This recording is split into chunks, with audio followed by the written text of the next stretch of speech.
Приветствую вас! Вопрос использования альтернативного вида топлива для транспорта в Советском Союзе поднимался постоянно. Особенно это было очевидно, когда по тем или иным обстоятельствам возникал дефицит обычного топлива. Для решения этой проблемы советскими конструкторами были созданы как сельхозтехника, так и грузовые автомобили, работающие не только на бензине, но и на дровах.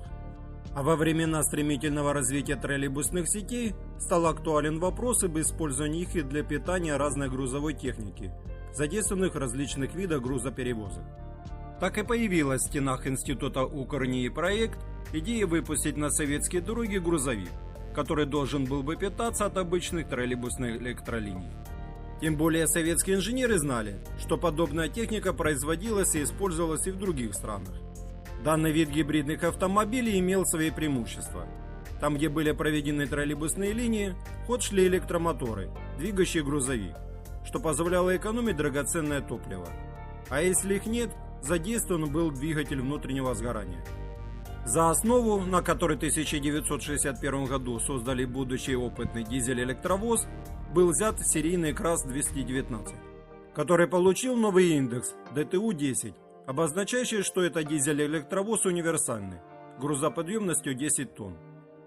Основным силовым агрегатом служил все тот же серийный дизельный мотор ЕМЗ М206А мощностью 180 лошадиных сил. Коробка передач, трансмиссия, некоторые узлы, колеса и тормозная система остались прежними, а вот раздаточную коробку пришлось разрабатывать с нуля. Ведь перед инженерами стояла задача сделать ее так, чтобы дизельный мотор и два электродвигателя ДК-202Б суммарной мощностью 182 кВт могли работать независимо друг от друга.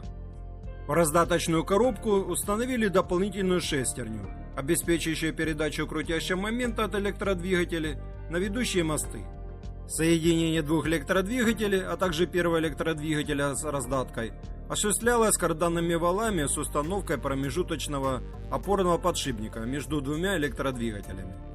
Также пришлось изменить педальный узел, в частности акселометр и тормоз совместили с электроконтроллером.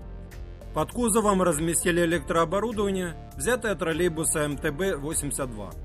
С правой и левой стороны рамы в двух металлических шкафах разместили панели управления, пусковые и шунтовые сопротивления и компрессорную установку, а штатный бензобак для питания дизельного мотора разместили за стенкой кабины. Генератор, служащий для зарядки аккумуляторов во время работы машины электротяги, установили на одном валу со вторым тяговым электродвигателем и был соединен с ним с помощью упругой муфты.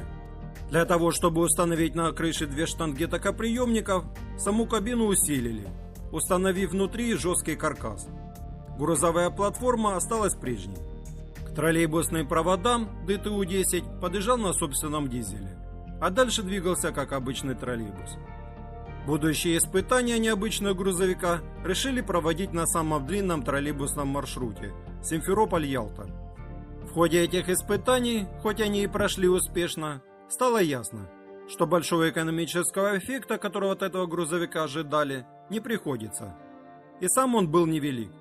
Установка электрооборудования дополнительно к штатному снижала полезную нагрузку, а малая скорость грузовика, не превышающая 35 км в час, мешала нормальному движению обычных пассажирских троллейбусов, которые просто не могли его обогнать, что стало помехой для всего движения по всей трассе в целом.